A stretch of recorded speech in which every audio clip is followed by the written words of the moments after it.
Hello மக்களே, எல்லாருக்கும் வணக்கம். இன்றைக்கி நம்ம ஹெர்பல் ப்ராடக்ட்ஸில் பார்க்க போகிறது என்னென்னு பார்த்தீங்கன்னா, கோகோனட் மில்க் ஷாம்பு தான் பார்க்க போகிறோங்க. கோகோனட் மில்க் ஷாம்பு ஹேருக்கு வந்து ரொம்பவே மாய்ஸ்சரைஸராக வச்சுருக்கோங்க, ட்ரை ஆகாமல். அதுக்காக நம்ம கோகோனட் மில்க் ஷாம்பு வந்து ரொம்பவே யூஸ்ஃபுல்லாக இருக்கும். இதுக்கு ஃபஸ்ட்டு வந்து நம்ம கோகோனட் மில்க் பவுடர் வந்து உங்களுக்கு மார்க்கெட்டில் அவைலபிளாக இருக்கும். சூப்பர் மார்க்கெட்டில் அப்படி இல்லைன்னா ஆன்லைன்லேயும் வாங்கிக்கோங்க. கோகோனட் மில்க் பவுடர் அப்படின்னு சொல்லி கேட்டு வாங்கிக்கோங்க. இந்த கோகோனட் மில்க் பவுடர் கூட நம்ம கிளிசரின், வெஜிடபிள் கிளிசரின் வந்து சேர்த்து நல்லா மிக்ஸ் பண்ணிக்கிறோம். இதில் எந்த ஒரு லம்ஸும் இல்லாத மாதிரி நல்லா வந்து மிக்ஸ் பண்ணி விட்டுருங்க. அப்படி வெஜிடபிள் கிளிசரின் இல்லாதவங்க டிஎம் வாட்டர் சேர்த்துக்கோங்க. கோகோனட் மில்க் பவுடரில் தான் நம்ம வந்து ஷாம்பு பண்ண போகிறோங்க. இதுக்கு தேவையானது பார்த்திங்கன்னா கூட நம்ம வெஜிடபிள் கிளிசரின் சேர்ப்போம், விட்டமின் இ சேர்ப்போங்க. அதே மாதிரி இதுக்கு ஃப்ராக்ரன்ஸ் வந்து ஷாம்புக்குன்னு தனியாக ஃப்ராக்ரன்ஸ் இருக்குது, அதுவும் சேர்ப்போம்.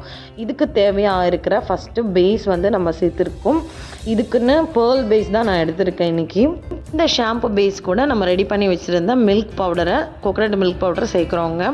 இது நல்லா மிக்ஸ் பண்ணி விட்டுருங்க. இதில் எந்த ஒரு லம்ஸும் இல்லாத மாதிரி பார்த்துக்கணும். இது கூட விட்டமின் இ கேப்சூலும் சேர்க்குறேங்க. விட்டமின் இ வந்து ஹேருக்கு ரொம்பவே நல்லது. அதுக்கப்புறம் ஸ்மெல்லுக்காக ஃப்ராக்ரன்ஸ் சேர்த்துருக்கேன். நிறைய பேருக்கு டவுட் இருக்குது, ஃப்ராக்ரன்ஸ் சேர்க்கலாமா, எசென்ஷியல் ஆயில் சேர்க்கலாமா அப்படின்னு சொல்லி கேட்குறீங்க. எது வேணாலும் சேர்த்துக்கலாங்க, உங்களுடைய சாய்ஸ் தான். இந்த ஷாம்புவை ஒரு 24 ஹவர்ஸ்க்கு அப்புறம் யூஸ் பண்ணிக்கோங்க. அவ்வளோதாங்க, கோகோனட் மில்க் ஷாம்பு ரெடி ஆகிடுச்சு. நீங்களும் வீட்டில் செஞ்சு பார்த்து யூஸ் பண்ணுங்கள். வீடியோ பிடிச்சிருந்தா மறக்காமல் சேனல் சப்ஸ்கிரைப் பண்ணுங்கள். தேங்க்யூ.